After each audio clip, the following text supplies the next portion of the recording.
yang kayak Assalamualaikum warahmatullahi wabarakatuh.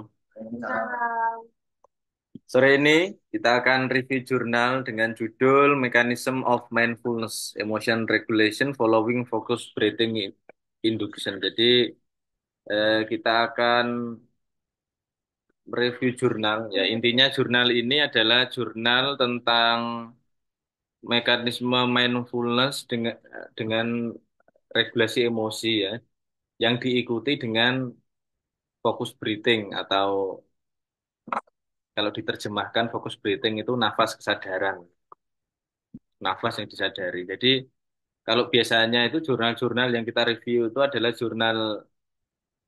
jurnal-jurnal yang di mana teknik pernafasannya itu adalah menggunakan nafas ritme ya. Jadi misal ritme 55, 478 itu yang sering.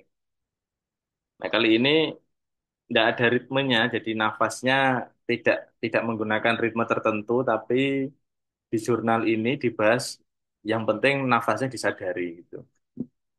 Kemudian tujuan dari penelitian ini adalah untuk menyelidiki efek dari induksi pernafasan terfokus selama 15 menit terhadap regulasi emosi. Jadi eh, pelaksanaannya, pelaksanaan treatmentnya ini atau perlakuannya ini, perlakuan nafas kesadaran ini selama 15 menit.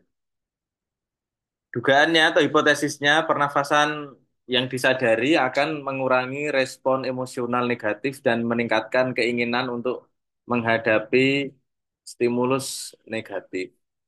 Jadi nanti dugaannya atau hipotesisnya bahwa seseorang atau subjek atau sampel atau responden yang apa namanya melakukan pernafasan nafas kesadaran ini, dia itu lebih lebih apa ya lebih mampu ya lebih mampu dalam hal regulasi emosinya dan dia lebih lebih berani dalam menghadapi stimulasi-stimulasi negatif. Nanti ada di treatmentnya itu ada perlakuan jadi ada yang tidak melakukan nafas kesadaran itu diberikan treatment negatif.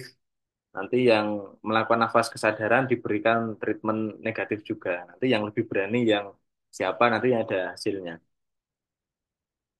Nah, ini sedangkan kelompok perbandingannya ya, yaitu pernafasan yang disadari, ya, perhatian tidak terfokus dan kekhawatiran. Jadi kekhawatiran itu maksudnya subjek yang memang dari awal itu dia sudah khawatir. Tidak dijelaskan secara secara detail di jurnalnya ini, yang kelompok kekhawatiran ini diapain gitu. Intinya dia dibuat ya subjek yang sedang mengalami khawatir atau kecemasan kayak gitu. Metodologi penelitiannya, partisipan dalam penelitian ini sejumlah 60 mahasiswa sarjana dan pasca sarjana, sebagian besar dari UCLA ini. Desainnya tadi ya terbagi dari tiga kelompok. Yang pertama adalah pernafasan terfokus, kemudian pernafasan yang tidak terfokus atau tidak disadari, dan yang ketiga adalah subjek yang mengalami kekhawatiran atau kecemasan. Kemudian partisipan nanti akan melihat slide, jadi saat partisipannya nanti akan melihat tiga slide yang terbagi dalam slide positif, slide netral, dan slide negatif sebelum dan sesudah induksi.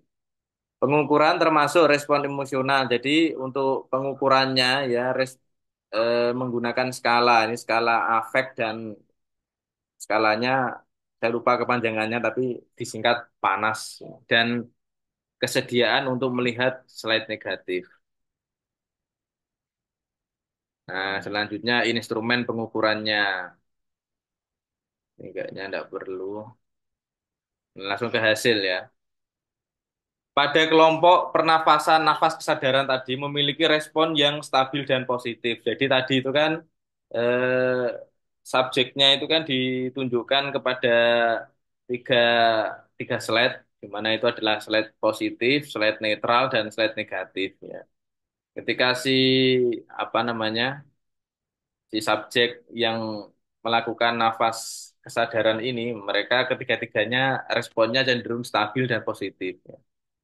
Kelompok perhatian atau kelompok yang tidak tidak menjalani nafas ini, ya, yang kelompok netral itu, dan kelompok yang dari awal itu sudah mengalami kekhawatiran atau kecemasan, ketika ditunjukkan ketiga slide tadi itu menunjukkan respon yang lebih negatif ya dibandingkan dari kelompok yang mengikuti nafas kesadaran tadi.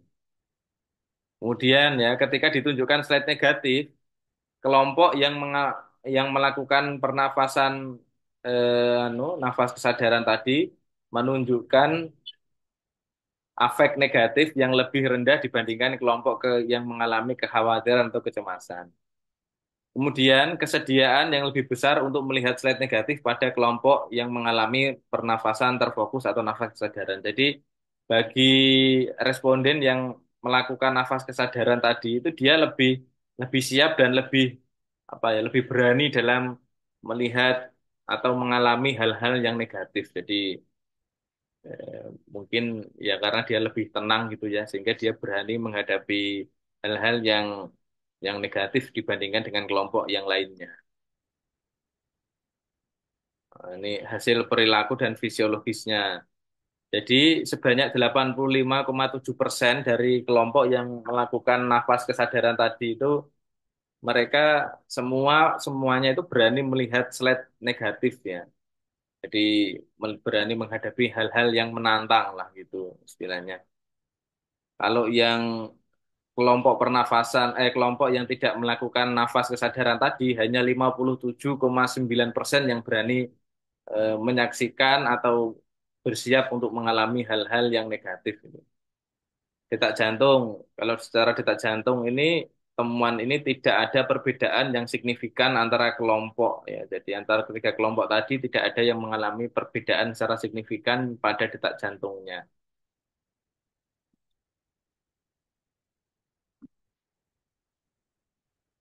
Ya gitu.